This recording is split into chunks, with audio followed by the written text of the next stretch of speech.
Tyler McIntyre. I'm a personal trainer. I've been doing that for about 2 years. Prior to that, I have a lot of experience like managing different health food stores and stuff like that. So been kind of in the health and wellness industry for about the past 8 years.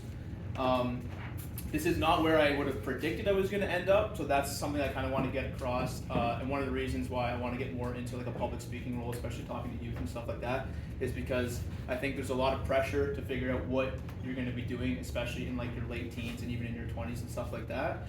And this is not exactly what I had in mind.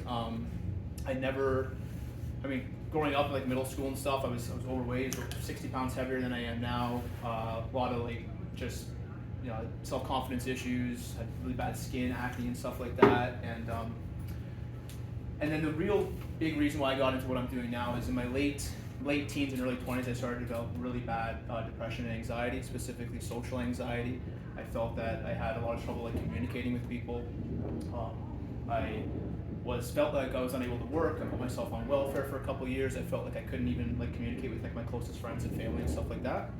And the conventional means of dealing with it, the kind of allopathic conventional medicine like pharmaceuticals, antidepressants and stuff like that. Not to say that they don't have their place, I think they certainly do. But for me, I tried a whole bunch of different ones and like they just didn't seem to work. And if they did, maybe there were some side effects.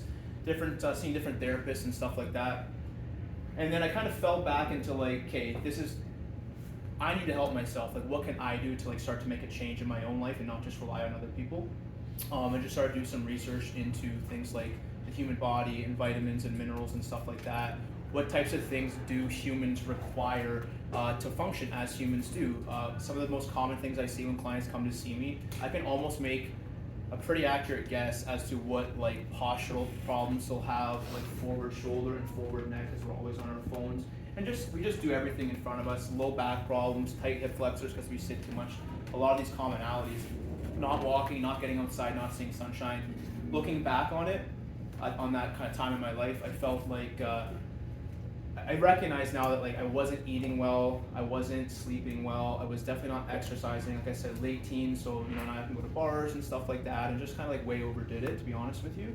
And then the things that helped kind of keep my mental health where it's at now, which I would say is in a really good place, are what I call the 4 pillars. I'm going to come back to this because I know I have some questions, and I primarily want to answer any questions in terms of like, what is a personal trainer? What types of things like can you guys do with like a kinesiology degree and stuff like that? I have only obviously done the personal training route, and I'll explain a little bit more about that because there is different ways to go about it.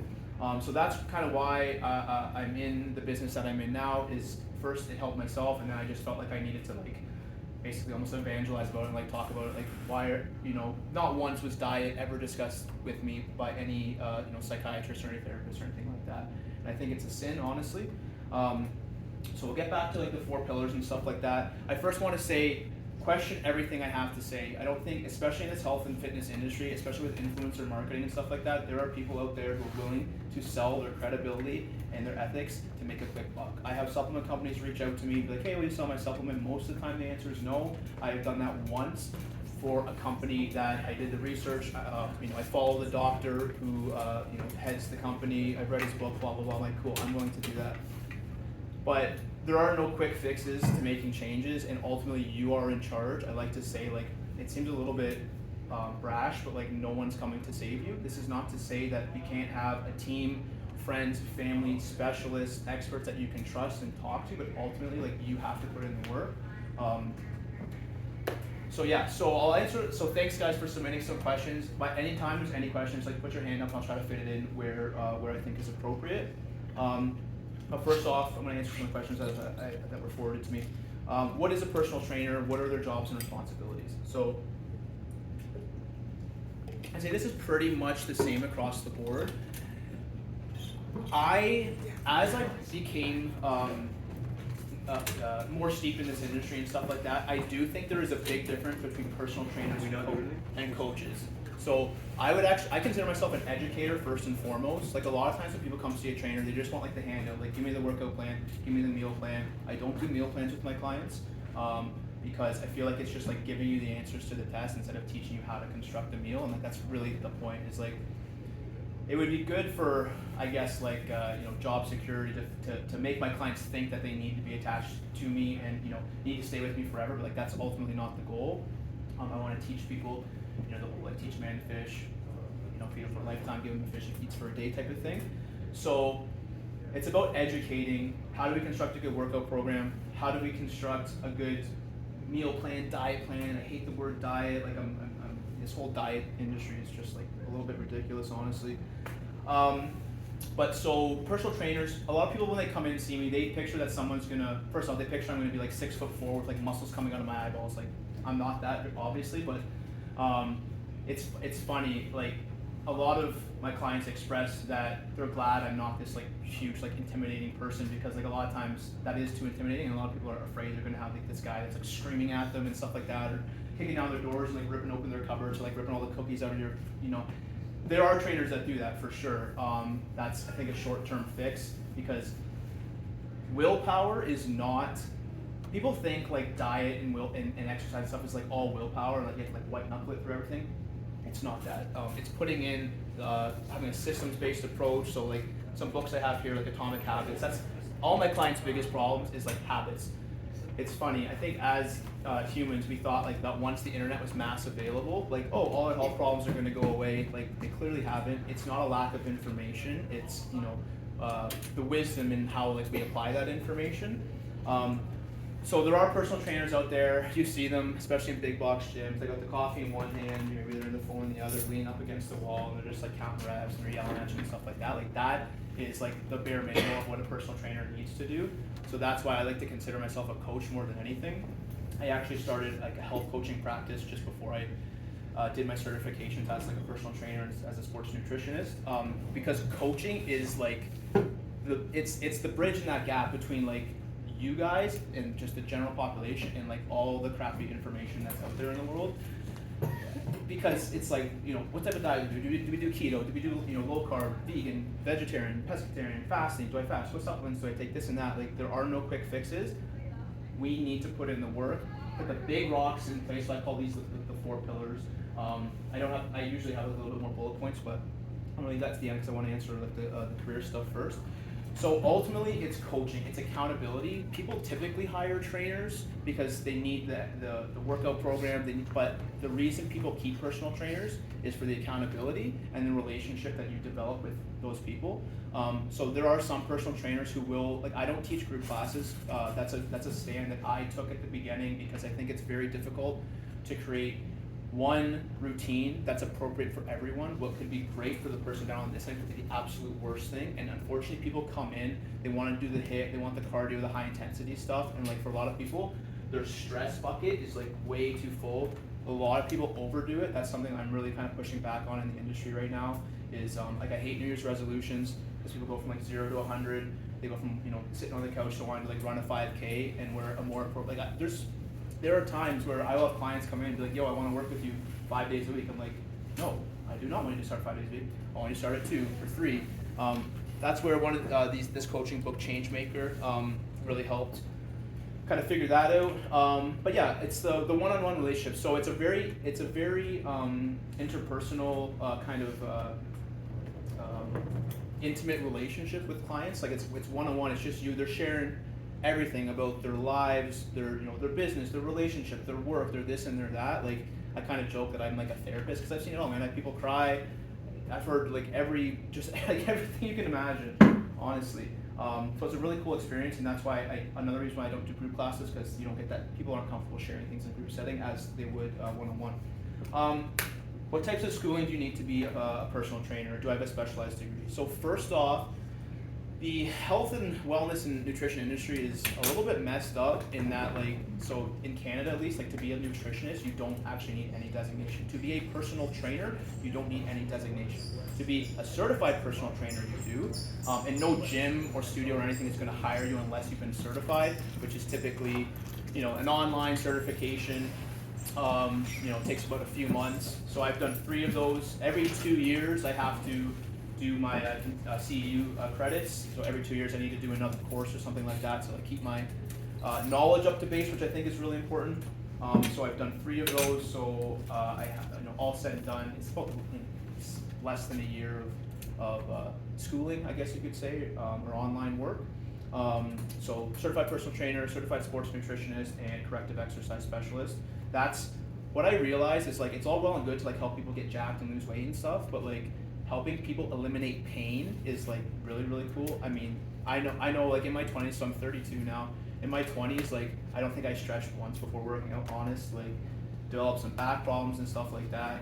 And one of the most rewarding things for me is like having someone say like, hey, I was able to like run around with my grandkids. I was able to like walk up the stairs without pain, and like that wasn't something I predicted I was going to get into, but it's something I find really really fulfilling now. So bare minimum, you would just need a CPT designation of a certified personal trainer.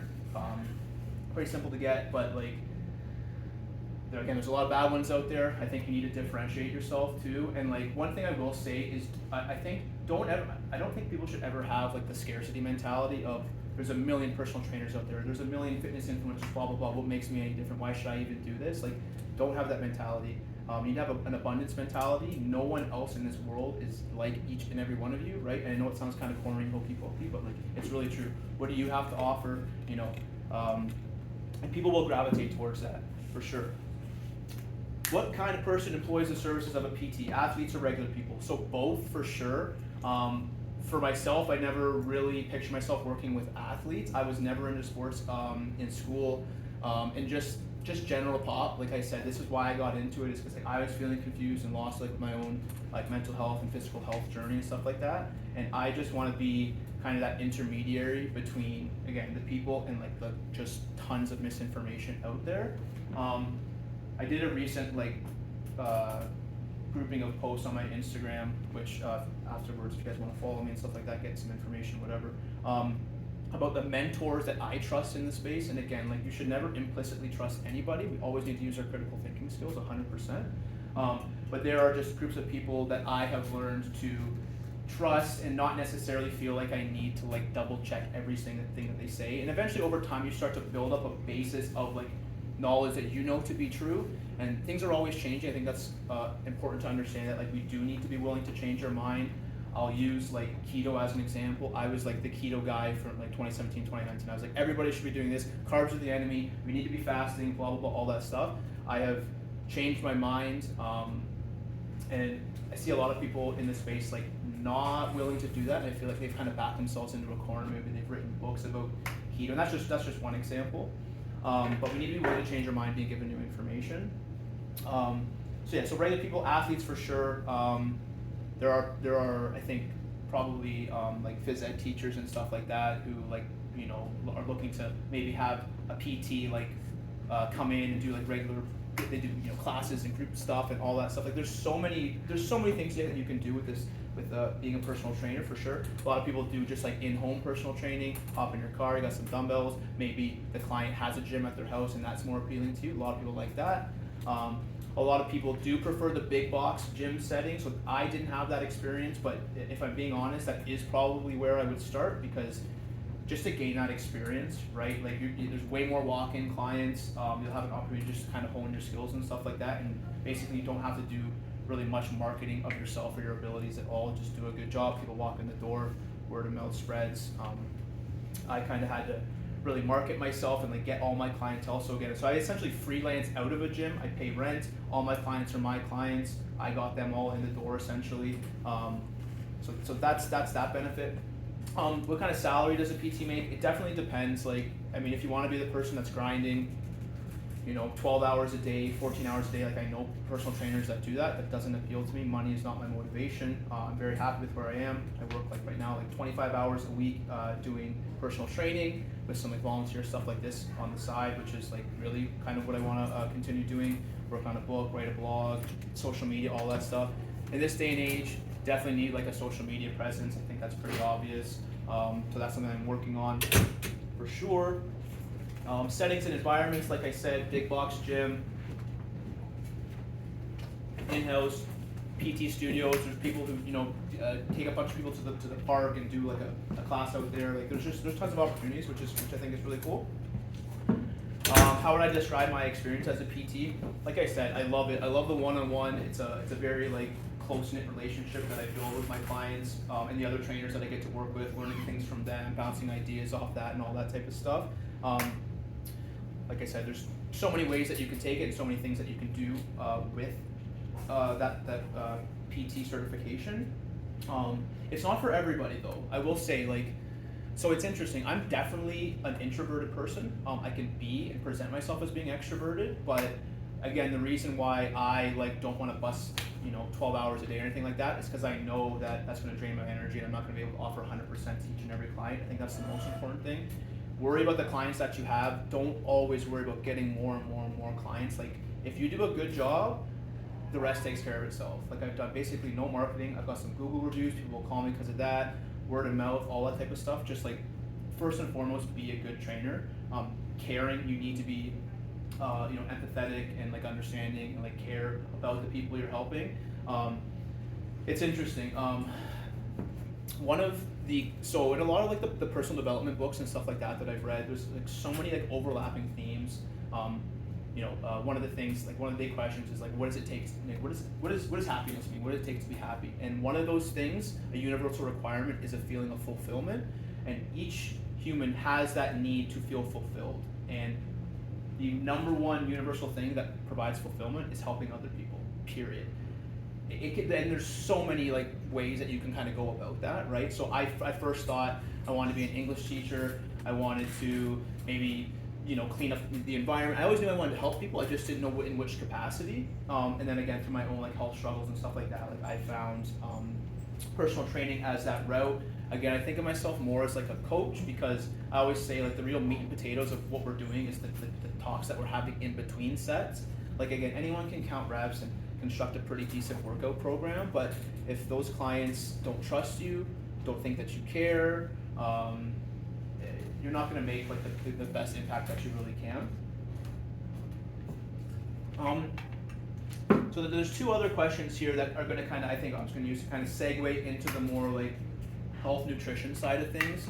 First and foremost, like I don't want to step on anyone's toes as to what you guys have already been taught or anything like that. Like I said, please question everything that I have to say.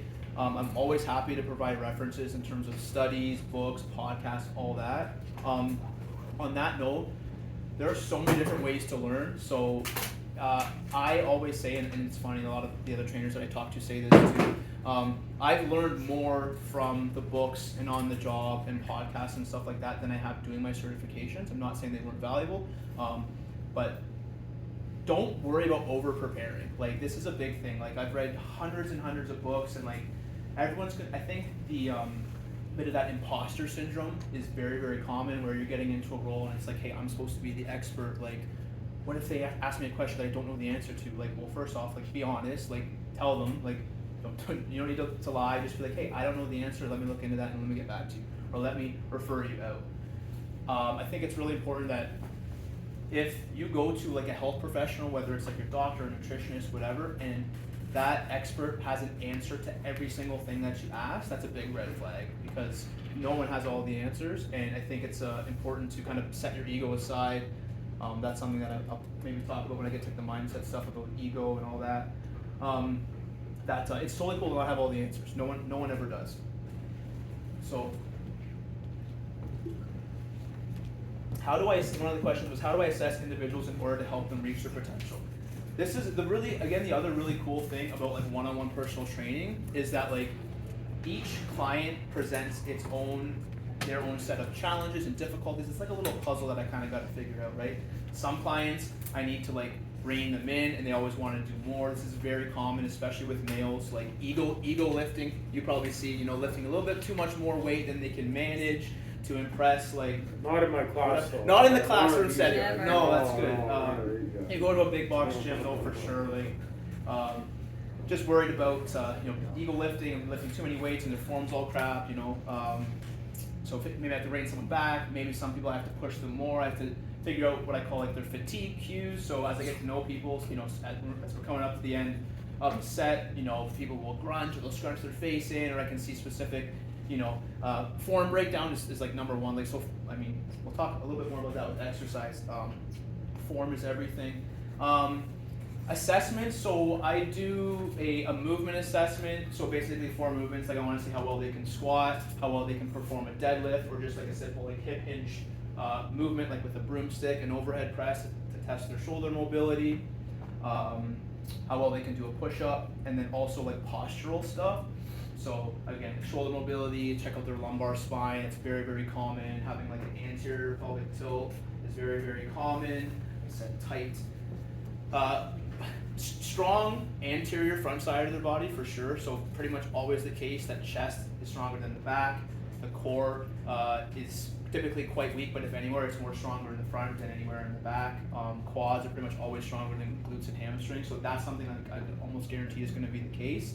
But assessing them that way, something that a lot of trainers don't do, I think, is like looking at unilateral training and like one side of the body versus the other side. So like if I got someone who's barbell back squatting like 150 pounds, but when I get them to do like lunges, they can do 15 lunges on one side but only 10 on the other side, and I see this very, very often, and we don't address that imbalance.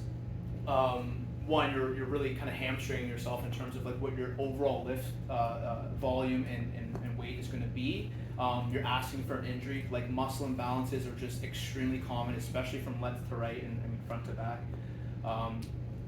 Like I have a client like she's my mom actually. When she was 16, she was in a car accident and has since favored her non-dominant side. So when we were doing single arm rows the one day, she could do 20 on one side but only 10 on the other side, right? Which is a huge difference. But if we had just done like supinated like barbell row or something like that, unless you have a really good eye to see like what muscles are like initiating movement and stuff like that, I wouldn't have been able to tell like maybe the right side's doing 60% of the work and the left side's doing 40. So that's important to do like a unilateral assessment. That's something I always do at the beginning with all my clients. Okay, so this question is perfect to kind of segue into kind of the 4 like pillars and stuff. Is there anything else in terms of like the career stuff, the money stuff, the I don't know, bookkeeping, like anything like that, or am I kind of cool to get on to like maybe the health questions? Yeah, what's up, man? I was gonna ask about how you determine like a correct source of information or influence. Yeah, that's what goes into that. That's a really good question. So first off, so there's a group of people who think that like the be all end all when it comes to information is like the double blind placebo controlled trial, the study, going to PubMed, blah blah blah. Like that's a great place to start. A published peer reviewed study is a great place for information that you can trust. But in terms of like an individual who say you're scrolling on Instagram and someone pops up like, who the hell is this guy? Like, how do I trust him? It is tough, and that's something that you kind of have to hone like your own kind of BS radar as you just get more into this space. If someone, a good rule of thumb is if someone's trying to sell you something, not that like that's a bit of a red flag at the beginning. Not to say that I mean there are plenty of people that I trust that have workout programs that they sell and stuff like that. But authenticity is huge. So I think, like I said, someone who, and again it goes back to that question, like how do I determine whether someone's authentic or not?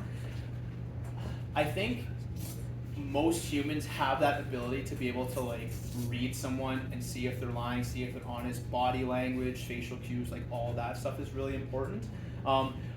Ultimately, a lot of it came with time though. Like I said, like I now am at a place where from years of research and reading and stuff like that, I have a kind of well of knowledge in which to compare things I hear against. So I can, someone could be like, hey, again, like, keto's the way to go and ketones are blah, and I'm like, well, but based on what I've read here and in my own experience, so anecdote is also really powerful. Case studies, individual studies, and anecdote, and a lot of people will discredit that because again, it's like, oh, it's not a double-blind placebo-controlled trial. Like, I mean, anecdote is still very, very valuable. So using your own experience, things that you have personally experienced, and be like, hey, that doesn't really line up to what I know, and maybe you can reach out to this person. And a good a source of information is always going to be willing to back up what they say. Like I said, like I'm happy to answer any questions. If I don't have an answer, I'm just going to say I don't know. Maybe I can get reach out to me on Instagram, or I can some podcasts and books and stuff that I can reference. But yeah, one, it takes time, and yeah, to answer your question more or less, the best of my abilities. Yeah, what's up? What time should you be eating like during Ooh, throughout the day. Okay, cool. Good question. So one of the things I had on here too, I recently did a presentation like about a week and a half ago, more in depth about this whole, what I call the 4 pillars, and this is going to get into a bit of that like misinformation stuff. The answer is it depends. Okay, so the answer for a lot of health and fitness questions are it depends. I think that's another thing. If someone like always has like a flat out, straight up answer, like that's a bit of a red flag too. As simple as it is, so like we'll talk about like fasting, right? That's something I also did quite a bit of when I was doing keto. Like I did the whole, 16 hours fasting, 8 hours eating window. I've done like 3-day water fast. I've done like 1 meal a day. And like I was ignoring the signs that my body was telling me to eat because I was like, oh, but this is healthy and this is the new cool thing and whatever. And I kind of pushed through it. So bottom line, I think eat when you're hungry. So here's the big thing. Every single client that I have ever worked with is under eating, okay? And I know, and this is, I have, whether it's the 100-pound female that comes to me looking just to build muscle, or I have a couple clients who are closer to 300 pounds. And as you can imagine, when they come to see me and they want to lose weight, and I'm like, I want you to eat more food, they're like, I'm sorry, what? Like, did you hear me correctly? Like, I'm looking to lose weight. We don't understand the metabolism. No one does. It's one of the most complicated things, and I'm not going to pretend that I do understand it. But I think the message of move more and eat less is like the wrong information. If you are moving more, you need to eat more. I'm all about this supply not deny mentality. I think this is even more of a tough conversation to have with like female clients and stuff like that. That like I think first off, fitness marketing towards women is just nonsense. It's just absolute crap, and I really feel for the females. There's really not, aside from hormonal stuff and all that, like there's really no reason why, like, and I know I'm going off topic, I am going to get back to that, why men and women should like train any differently. I use like the big 5 for all my clients: squats, overhead press, deadlift, rows, bench press, with every single client, obviously with a weight that's appropriate. That's that's really important.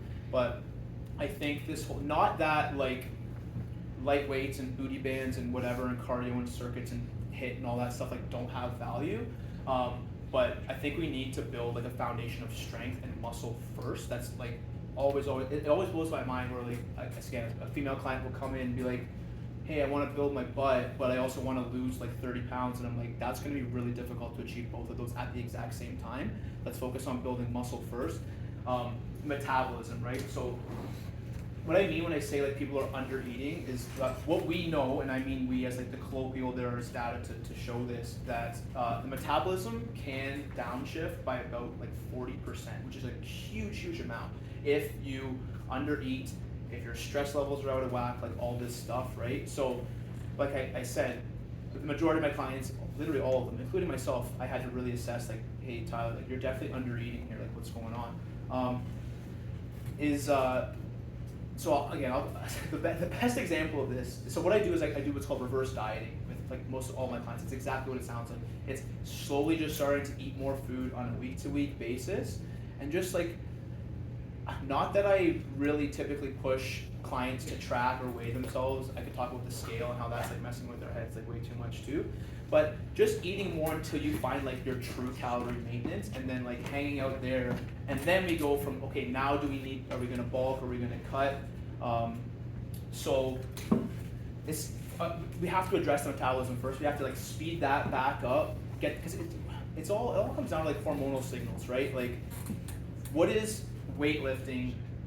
It is sending a signal to your body that you're not strong enough to achieve what you're trying to achieve. This is why like going close to failure, I think, is important.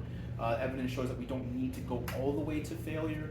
I'm going to talk about like strength training versus cardio and body parts versus splits, but basically like eat when you're hungry. I think fasting has its place in certain circumstances, especially if someone is pre-diabetic or has type 2 diabetes or knows that they have like metabolic resistance and stuff like that, insulin resistance. Like it can be valuable to cut your carbs for a short period of time. One thing I'm really working on, and it's in a link on my Instagram bio, is this platform called Substack, where I'm writing like more in-depth articles, and one of them is like why long-term keto sucks, why you should throw out your scale, why we are way overdoing it with intermittent fasting, why we shouldn't be worried about whole foods sugar, right? Like people, like, it's insane, man. the general population, when they hear like avoid sugar, they don't necessarily just think like processed foods or think, oh, let's avoid fruits. I avoided a lot of fruits when I was on keto, like that, and honestly, like I don't think that was a good idea. I eat like way more carbs now than I did before. Yeah, so eat when you're hungry. That's it. Like none of this like pushing through because like ketones and blah blah blah, and I'm losing fat and like all this stuff. Like people way overdo it in terms of fasting and cutting their calories and doing overdoing it with exercise and stuff like that. Slow and steady. You know, a good like 3 day a week like whole body routine I think is appropriate for most people. Like okay, athletes a different story. You know, you're incorporating like your skills training for your sport and all that. But for the average person, like working out 3 days a week. I guess one of the big things I want to get across is people think that like being healthy means you're eating like chicken, broccoli, and rice every single day, and you're only drinking water, and you're avoiding all the crappy foods and stuff like that. But like quality of life has to be part of the equation. Compliance is the science. You will only stick with the thing that you find like reasonable to stick with. So like I went out on the weekend, I had some beers, I will eat some pizza, but I also cook like 90+% of my meals at home.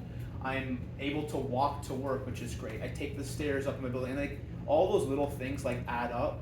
When we look at like the healthiest cultures across the world, they call them the blue zones, and there is some issues with this data. I think they got some stuff mixed up, but one of the things we do know is that there's like, they are like moderately active throughout the day. They will walk, they will bicycle, they will garden. Like they're not going to the gym for like an hour and then like sitting on their butts for the rest of the time. Like it's a great place to start. And like again, I'm a huge supporter of strength training. I think it's necessary for everyone, no matter the age. But yeah, eat when you're hungry. So hopefully I answered that. Whole foods, yeah. I should have another one. Like, Yeah. Is it good? It's kind of the same like kind of question, but it's a little bit different. Is it good to eat like between breakfast and lunch, just a little bit, just like a snack or something? Okay, so yeah, again, answer is it depends, but I would say like, okay, so we were brought up like, oh, breakfast is the most important meal of the day, like get something in you, blah, blah, blah. And like, I think in most cases you should, but I believe, okay, aside from people under eating, people are way under eating protein too, like, and especially females, under eating protein. I think protein should be the basis of like all of your meals, whether it's eating 6 meals a day, or you eat 3, or you eat 2, or you eat 1, like, and again, ideally, like I think 2 to 4 just works well for most people. But some type of protein, like whether it's an animal or a plant-based protein, I'm going to talk a little bit about that. It might ruffle some feathers, but I have some pretty strong opinions about that. You know, whether it's you make bacon and eggs in the morning, something quick, like that's a big thing. Breakfast is like one of the biggest hurdles for like clients to get over. Tyler, I'm not waking up and cooking a meal. Like, what do you want me to do? I'm like, okay, get some pre-made stuff, some cheese, some yogurt, some beef jerky, whatever. And yeah, and again, those are all obviously animal-based, but which I'll talk more about that. But yeah, now I didn't put this on here, but there's something called chronotypes, which is like, are you an early bird or like a night owl? There is data to show that people do vary in terms of so. Humans we're diurnal creatures, which means our hormone levels rise and change according to like the light from the sun. So for most people, it makes sense. Like you wake up, you have breakfast, and your hormones follow this rhythm. But I have tons of people who are like, I'm not hungry in the first hour that I wake up. Totally cool. But I do think we should start to work towards that being the point, because the thing is, like, if you're sleeping for ideally like 8 hours, I say ideally because again, quality versus quantity. I'll talk about sleep if I have time. You're already fasting for like 8 hours. Like you should be hungry in the morning. If you don't, there's probably something going on. Maybe your cortisol rhythm is off, which is unfortunately really common.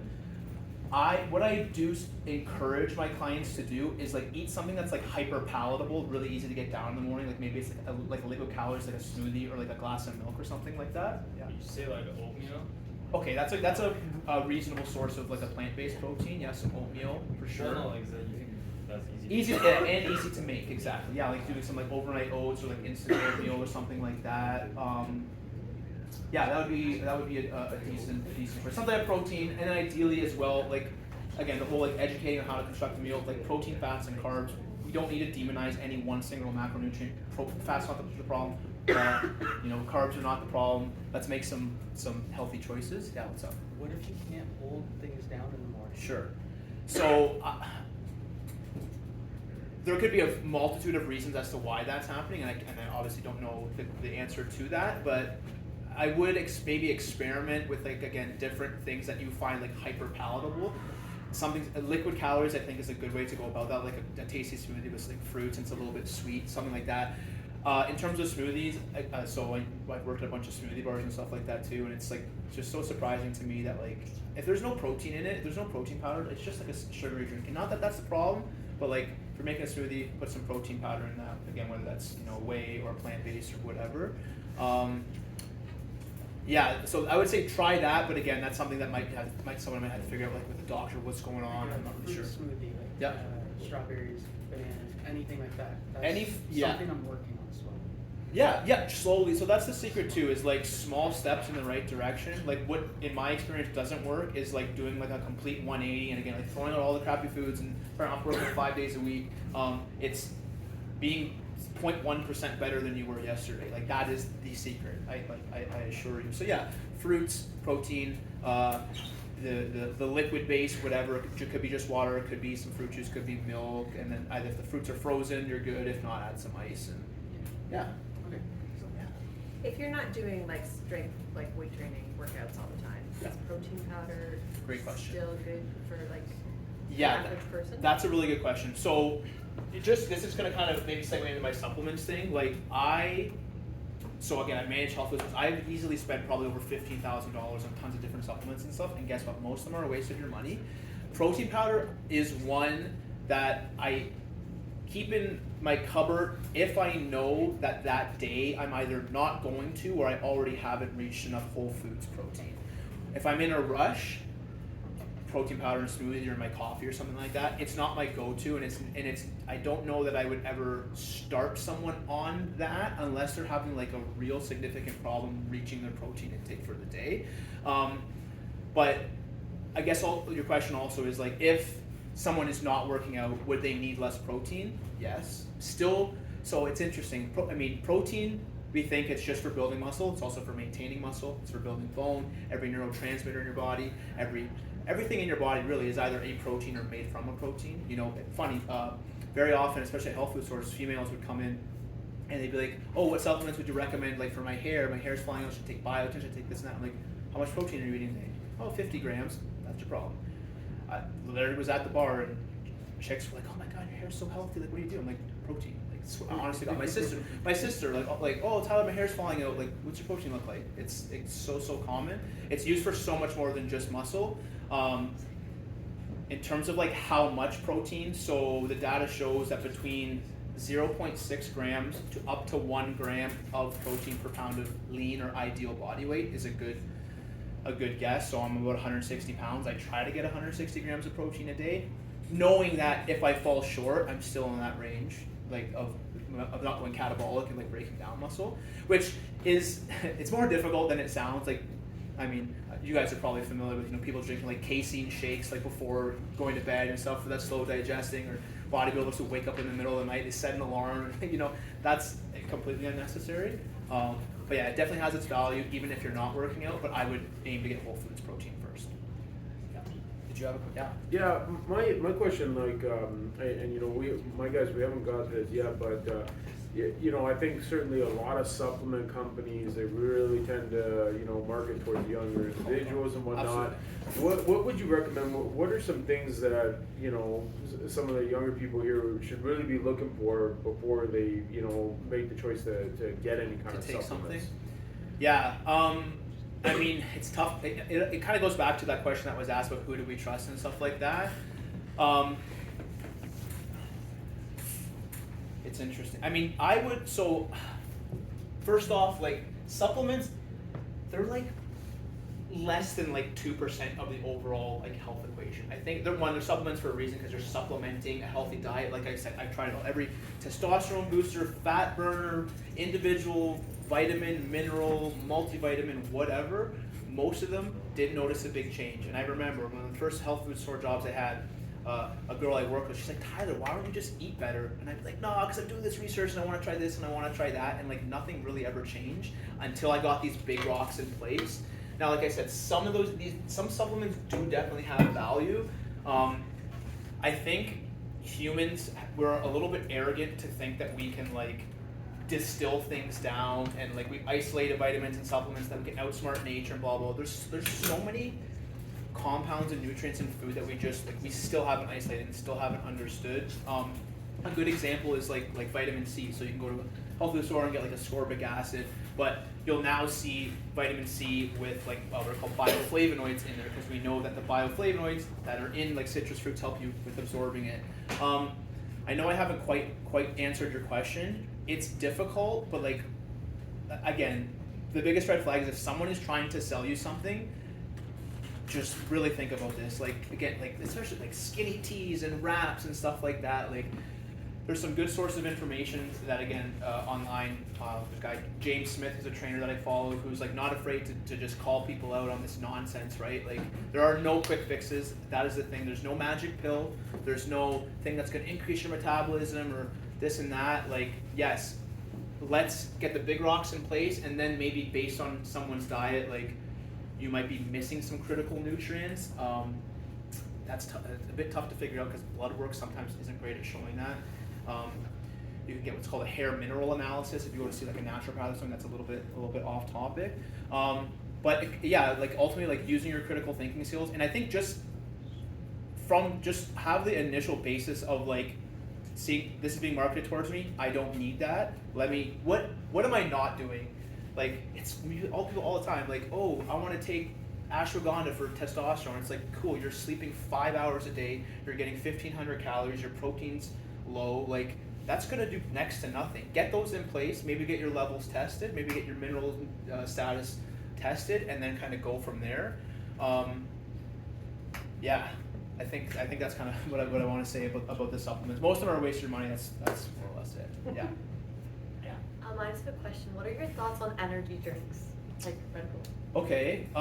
So first off, I mean, what are most energy drinks like comprised of? You'll see like some caffeine, like guarana, taurine, which is an amino acid. So first off, caffeine is extremely well researched. It has that and creatine, I think, are the two ergogenic or performance enhancing supplements out there that have the most research.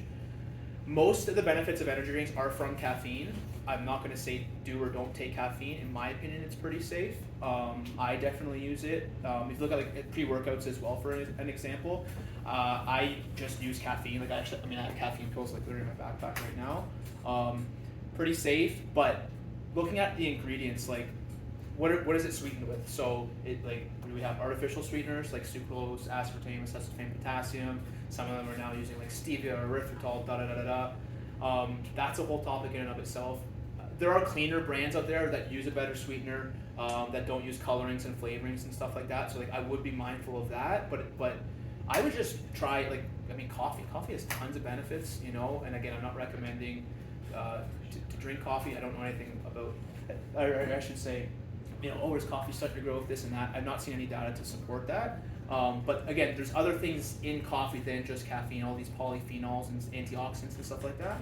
So I would just try caffeine in and of itself, potentially first, rather than going for an energy drink with like a bunch of other stuff in it. Yeah, cool, awesome. And sorry, Tyler, Yeah. just to add to that, but they shouldn't be drinking like double and triples, correct? With their coffee. Okay, you know what? Okay, so that's a really good question. I've actually changed my opinion on this a little bit. Again, like I did the whole black coffee thing. So actually this is perfect to dovetail off of what I just said about sugars and stuff like that. Again, when I was big on keto and stuff like that, I was like, oh, we should be avoiding sugar at all costs. Our bodies know what to do with sugar when whether it's a disaccharide that breaks down into glucose and fructose. Like no matter where it comes from, whether it's a piece of fruit or a starch that breaks down or a tablespoon of table sugar, like our bodies know what to do with that. Now, kind of like what I said, if someone is already pre-diabetic, has some insulin resistance and stuff like that, we might want to limit carbs. But I think a lot of the problems with coffee is drinking it on an empty stomach at the beginning of the day, because they say people who have a lot of like adrenal issues and stuff like that, caffeine is just like compounding that. And some ways that we can mitigate that are to have your coffee with food. Now, I'm not saying like that milk and sugar is like a substitute for food, but I think what I've seen is it does go a long way to kind of mitigating that like cortisol and like adrenal kind of spike in the beginning of the day. Probably don't need to overdo it. Like triple might be too much, but like yeah, I actually have switched to more having like a regular coffee rather than just black. So yeah, that's my thoughts on the coffee. Not good. Yeah. What are your thoughts on creatine? Okay. Great question. Okay. On what? Creatine is something that I'm not making any personal supplement recommendations to anyone here. It is something I recommend to all of my clients, especially vegans and vegetarians or people who eat minimal red meat, because creatine only exists in animal foods. Again, next to caffeine, it's a very, very well-researched supplement. The only downside that I've ever seen or ever read about is some people can have like digestive distress from creatine. But there's some really cool data coming out now. Like people are familiar with it for like its muscle building benefits, and those are there, improving strength, improving lean muscle mass, all that stuff. But there are actually cognitive, like brain health benefits too. There's research being done on it for depression now, which is really cool. And again, it's just something. It's one of those things. Yeah, I heard something about that too. Like when you start taking it, you can like actually get more reps in too. Yeah. Oh, I mean, again, like if you if you go into Google or any search engine and search like PubMed, PUBMED, creatine, like PubMed, that's like where you're gonna find a whole bunch of studies and stuff. And there's literally thousands of studies done on creatine. Some really cool stuff. Yeah, like I said, strength output, like 1 rep max is going up, like volume, everything. It's pretty nuts. Yeah. Yeah.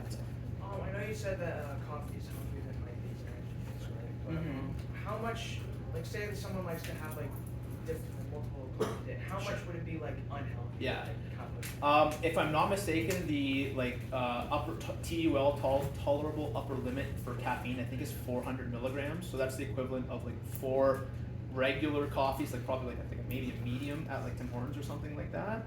And yeah, if you look at like energy drinks, they range anywhere from like 100 to I think up to 250. You look at a pre-workout, there's scoops in there that are like 300 milligrams. Probably overdoing it, and like you are increasing your tolerance when you do that, and then you just need more, which is why it's recommended the caffeine cycling. What if like you have a decaf coffee as well? Like, would that like change it or anything? Yeah, for sure. I mean, decaf. I mean, there's still I think a little bit of caffeine, but it's like I think it's like less than 5 milligrams. It's not a whole lot. I mean, yeah, that's a good question. Because people are like, I don't want to give up caffeine, like because I still like the taste and the ritual of coffee. I say, look, go do decaf for like a week, or intersperse your days. If you have 5 coffees throughout the week, like make every second day like a decaf day, just to lower that tolerance, because caffeine's a hell of a drug, man. Like when you go off caffeine, and like again, I just have like a black coffee or like 100 milligrams of caffeine before a workout, like I'm mentally more focused, like my energy output and stuff like that is all great. But if I were someone who had caffeine like all the time, it would be more difficult to achieve those like cool benefits of caffeine. So yeah, I wouldn't overdo it. That's all. Let it lose its kind of benefit. Yes. Where would you find creatine? Is it in Food, yeah, Yeah. 100%. Great. So again, red meat primarily. I believe, if I'm not mistaken, all animal foods, including dairy and milk, do contain it, but it is something that's not found in plant foods. This is just something I really want to just touch on. Again, in terms of like whole foods and nutrient density, I will get to you in a second. I think we've falsely been taught that the way we get our micronutrients, so vitamins and minerals, is from fruits and vegetables. For a couple reasons. So, one, there are things called anti-nutrients in plant foods. Plants are alive; they don't want to be eaten typically, and over millennia have developed toxins, compounds to prevent insects, herbivores, and omnivores from eating them. The most well-known one is gluten. So gluten is a class of what are called lectins, which are like a sticky protein that bind to vitamins and minerals and literally prevent you or whatever else from absorbing them. Now, as humans, we've developed cooking skills and stuff like that, the invention of fire and all that, and we could soaking and sprouting your grains and stuff like that. So gluten, phytic acid. Oxalates are another one found in high amounts in like raw green vegetables, especially spinach. If people have ever, or family members who have ever gotten like kidney stones, they're typically calcium oxalate kidney stones, and we've been falsely told avoid calcium, but maybe limiting or at least mitigating the oxalates. So I typically recommend like cooking your vegetables, and again, I've never gone all the way like vegan or vegetarian, but I did, the whole meatless Monday thing, thinking that, salads were the key to health. I managed a cold pressed juice bar. I was having a green juice every day. I worked at smoothie bars. I was having a green smoothie every day. Not, in my very strong opinion, the secret to health. Factually, looking at nutrient density, what is that? What foods are the most nutrient dense in terms of protein and vitamins and minerals for the calories they provide? The answer is animal foods. And I don't have the time to get into an ethical discussion behind all that. There is like some really good documentaries and data that can show that. But creatine is just one example of a nutrient that only exists in animal foods. B12 is the most commonly known one, but then there's heme iron, there's K2, unless you're eating fermented soy, which a lot of people just don't do that. Carnitine, carnosine, taurine, which is another amino acid found in energy drinks, only exists in animal foods. So I'm not here, I understand why someone may ethically want to avoid animal consumption, but I do firmly believe that going vegan and vegetarian is a hindrance to your health. Again, there's reasons why you may want to do that, but it's just something to consider. I think it just sucks because what I do notice, especially in like the mainstream now, is that there is this move towards plant-based eating. And I'm not saying, because there are people who follow like a carnivore diet and go all the way to the other end and think that like every plant is out to kill you and don't eat any plants and blah, blah, blah. There is a middle ground. I recently just finished reading a book called Omnivore's Dilemma, and it's essentially that as omnivores, we have so overcomplicated things to such a just ridiculous degree that like, this is where this like nutritional dogma just has a place to like slide in and be like, it creates great headlines to be like, 6 weeks to 6-pack abs, or like cut out plants or cut out animals to change your health. But like balance is really the key. Again, there's no quick fix, there's no long term. Put in the effort, use your critical thinking skills, eat mindfully, like eat foods from a variety of the plant and animal, kingdom. I think is like a good rule of thumb. So that's where creatine's found. What's up? Isn't it true that creatine or red meat isn't like a great source of creatine? It's the highest source, if I'm not mistaken, of creatine. Yeah, I mean, so your body does manufacture creatine, but so that's kind of the point of. So one of the reasons why like keto fanatics and stuff like that will be like, we don't need carbs, is because your body can make carbs through a process called gluconeogenesis. It can take proteins and fats and turn them into carbohydrates. But it's metabolically expensive to do that. In my opinion, it's a fallback process. And the same can be said of like, why would I want to get my body to manufacture creatine if I can eat it, right? Omega-3s are like another one, right? This is a common example, in the vegan and vegetarian crowd, like, we don't need to eat fish because we can just get all the EPA and DHA from flax seeds or chia seeds. But what you put in your mouth is not a guarantee that food or nutrient is getting into your cells. I think that's really, really important to understand. There's like such a wide variety of processes that need to happen in order to get them into where they need to go. So in terms of like the omega-3s in chia and flax, it's called ALA, alpha-linoleic acid. In order for that to convert into EPA and DHA, you need a bunch of cofactors, vitamins and minerals for that process to happen. And humans just do a poor job of that conversion, period. And you can even do an even worse job depending on your genetics, which you can get tested if you do like the whole 23andMe or Ancestry.ca, and you can get your genes tested and figure all that out. Another big one I like to talk about too. So in terms of like what are the most common mineral and nutrient deficiencies, vitamin D is huge, vitamin A, copper, zinc is typically pretty low.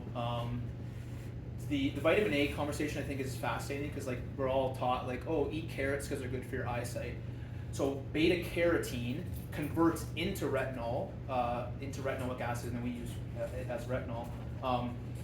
But again, humans do a terrible job of that conversion process. So in my opinion, better off eating preformed vitamin A. Where is that found? Animal foods. Liver, beef liver, which I know people are like, I'm not gonna eat beef liver. and egg yolks are the two highest sources of vitamin A. There's this prevalence of, and this is why like supplements and stuff, like there's just data coming out all the time. I was very big on like, you should be taking maybe a fish oil, we should be taking a vitamin D supplement. We're, North Americans, we just got out of winter, blah, blah, blah. But like now there's evidence showing that like consuming vitamin D on its own can actually deplete your vitamin A status, which is already a big problem. It can also deplete copper too, which is already a problem. So like, I've really changed my opinion. Like I've taken tons and tons of supplements, and then I weaned it down to about 5, and now it's like, now I take creatine, I take a protein powder, even though I eat red meat every day, I still take creatine. What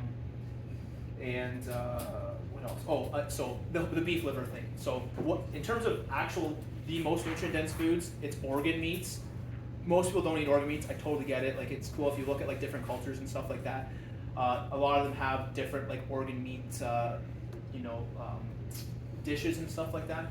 Thankfully nowadays you can get like freeze-dried or desiccated powdered like beef liver supplements.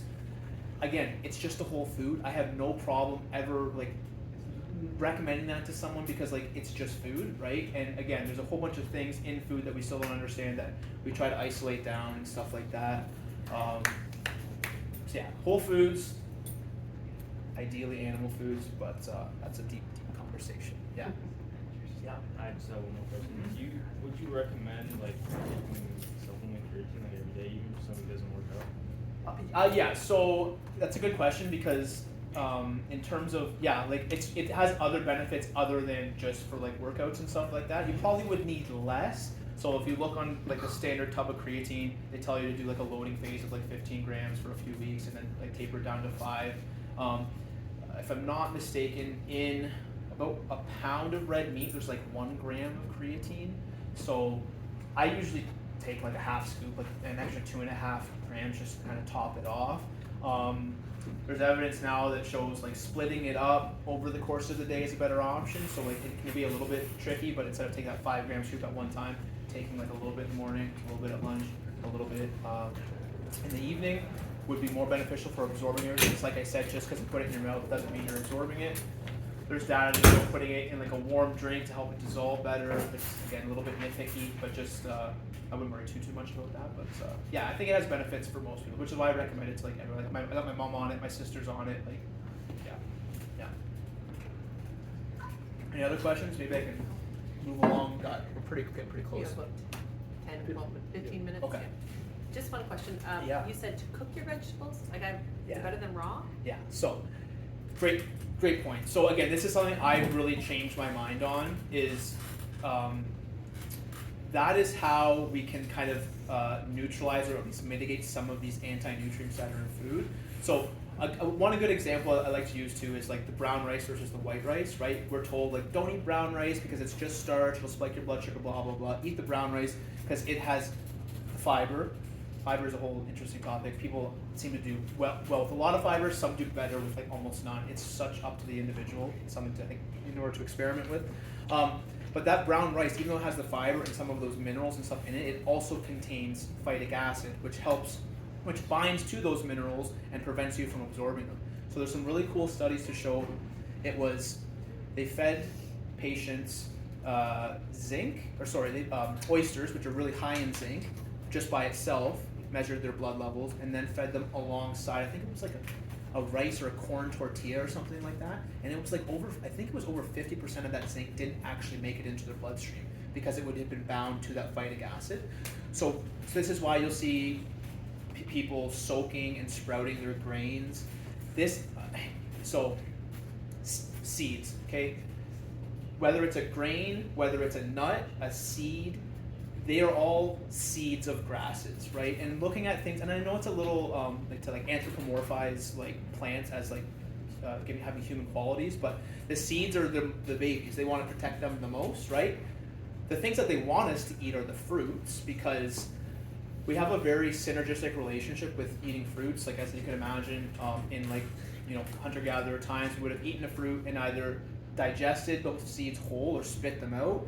And that would have benefited the plants because boom, now another tree pops up, or in a convenient pile of manure, boom, pops up. But eating the leaves, which is how they synthesize chlorophyll, photosynthesis, the roots, the seeds do contain more of the anti-nutrients. I'm not saying don't eat them, but I think because we go into a supermarket and every type of produce is available all year round, we don't have the opportunity to eat seasonally.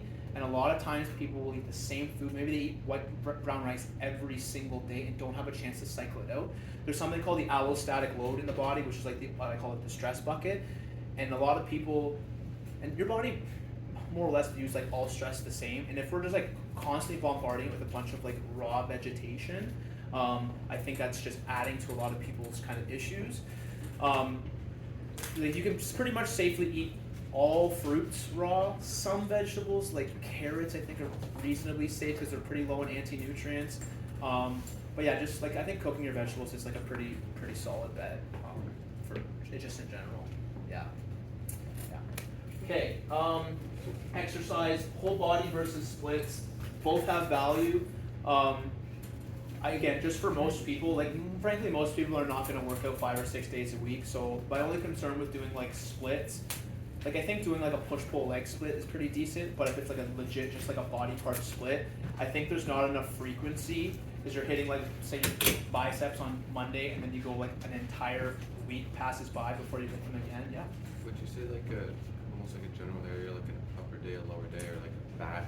Yeah, that's 100% better than just an individual body part split, like upper lower split, or like I said, push pull legs, or a full body. I think is a good bet. Like so, doing a full body workout, like again, increases the frequency of hitting those individual muscle groups. Ultimately, it's about like again, like what is building muscle? Like on paper, it's pretty simple. You send an anabolic stimulus. Like I said, I'm not strong enough to do what you're trying to get me to do. You get enough sleep, you get enough calories, you get enough protein, some hormonal stuff going on in there, and cofactors and all that type of stuff. But like on paper, it's pretty self-explanatory. Yeah, so that would be a better split. Just for the most of my clients, again, we're average, typically between 30 and 50 years old. They're not going to work out 5 days a week. They're not probably going to work out 4 days a week. And like I said, most people don't need to do that. Let's do a good full body routine, again, with those foundational movements. I think it has to be functional. Like I said, I squat with every single client, deadlift, rows, bench press with every single client. They're the biggest muscle builders. They've been deep, in the rotation for so long. You look at like the history of bodybuilding and everything like that. Like they've been there. So yeah, I would say whole body versus splits, but they all have their value. The biggest thing is people either jump around and bounce around way too much with their programming or with the exercises they're doing. Like one, these are skills that we're trying to like learn. So taking some time to like actually learn the skills and not just like this whole like muscle confusion thing, I think has gotten a little bit out of hand. Good programming, periodizing your workout. So like I do like a strength phase, like a lower rep, like 1 to 6 reps, and then I'll do a hypertrophy muscle building phase, 8 to 12, and then like a pump phase, like 15 to like 18 reps. Cycle through that like every month, and that provides like a different novel stimulus. When we're talking about sleep, what are your thoughts on sleep and radiation? Like radiation, like from our phones and like technology. Oh yeah. Yeah, so I mean there is data to show that like the cell phone towers, the Bluetooth, all that stuff, like probably not so good. The blue light as well, like thankfully nowadays you get the blue light blocking glasses, the night shift mode. I do recommend it. That's a pretty like easy step. Not sleeping with your phone right beside your head, or at least turn it on airplane mode. That's something, hey, we don't do it, right? That's something I recommend. That's really easy. Like I turn off my router at night, just really simple, quick, easy to do. Just to at least mitigate that. Like it's probably not like, well, I can't say for sure if it's like as serious as some people are making it out to be, but like and even a big one too, wireless headphones. So I have wireless headphones, but I also have wired ones. Like I try to limit my use of the wireless ones because there is data to show like Bluetooth on like either side of your head is like not so good for the brain. Okay. Thank you. Yeah, no problem. Strength training versus cardio. Okay, cardio has its place, but like I can get you into better cardiovascular health with just weightlifting. And in a time where like there's only so many hours in a day and people are so busy and stuff like that, I think the best bang for your buck is weightlifting for strength, building muscle, stimulating the bone.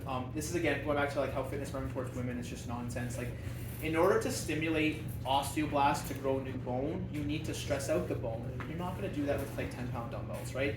So that's important. How do we increase the metabolism? There's really basically two ways. Slowly eat more food and put on muscle. Muscle is a metabolically expensive tissue. It increases overall your BMR, which is your basal metabolic rate. Really quick, I'll just touch on that, is that in an hour of working out, no matter like what it is, you're gonna maybe burn between like 300 to 600 calories on the high end. That's like 2 pieces of pizza. It's really easy to overdo. They say like abs are made in the kitchen. You can't out-exercise a bad diet, 100%. Your best bet is to increase the amount of calories your body's going to burn in an inactive state while you're sleeping, while you're resting, all that, adding more muscle. The biggest pushback I hear is typically from females, like I don't want to get bulky, muscle is what adds shape to your body. I promise you, one of the things I was like, look at the body of a marathon runner versus a sprinter, 2 completely different bodies. Sprinters, way more muscle mass. Marathon runners tend to be on the skinnier side rather than actually just being lean and like lower fat mass. So I'm not saying don't do cardio, especially if you're into sports and all that. Like it's important for sure, but like in the grand scheme of things, if you only have so much time, always strength training. Sleep 7 to 9 hours, quality over quantity. Go to bed when you're tired. Try to limit the blue light in the evening. I think that's a pretty good bet. I didn't get a chance to go into like stress and mindset and stuff, but like belief really quickly. Okay, it's so important that you believe in yourselves and whatever you're trying to accomplish. I like to use when Roger Bannister broke the first 4-minute mile, humans thought it was literally impossible for a human being to run a mile in less than 4 minutes. Within a few years after that, more than a dozen people had done it, and up to date now, over 900 people have done it. It's so interesting. Once we know it's humanly possible, we just remove those limitations. So like that's why I see it all the time when clients doing like a bench press. Yeah. Sorry, it's okay. Doing like a bench press or something, and like I know based on what they previously have lifted and stuff like that they can definitely do it. But they'll start it off a little bit shaky, and I'm like, hey, just take a second. Like I know you can do this. You need to know that you can do this, and it's that belief. Boom. So that's really, really important. Philosophy has been like so extremely helpful in my health journey and stuff like that. It's not always where I start because getting the big rocks of food and stuff in place I think is important. But like I said, the whole reason I'm into this is because I had terrible social anxiety. I thought I couldn't talk to people, let alone imagining myself being up here like talking to a bunch of people, right? Learning what your circle of influence is, what you can control and what you can't control. The number one thing that holds people back is fear of what other people think about them. You control your character, you do not control your reputation, okay? Your reputation is what people think about you, your character is what you have control over. I can't influence what you think of me, I'm here, I'm just doing me, right? So, first off, people are way more worried about themselves than they are of you. I see this in the gym all the time, right? I've had clients tell me, like, I don't want to work out at a big box gym because I think everybody's looking at me. No one's looking at you because they're too worried that you're looking at them. It's just the truth. We're all way more critical of ourselves than anyone else is ever going to be. I did, in high school, like I said, I was like overweight, I had skin problems, like thankfully I was, kind of the funny guy and things kind of worked out and whatever, but like high school's not forever. It's so cool too, because like, one of the things I noticed right after high school is like, you go out to the bar, like all the different cliques, like the jocks to be chilling with whatever, the nerds or whatever, like everything's in the past, everything's cool, like I know it feels like it's forever, but it's not, and like everything's gonna be alright. I promise you that. There's some hard work and dedication. I think that's it. I think that's what I got to say. Thanks, guys.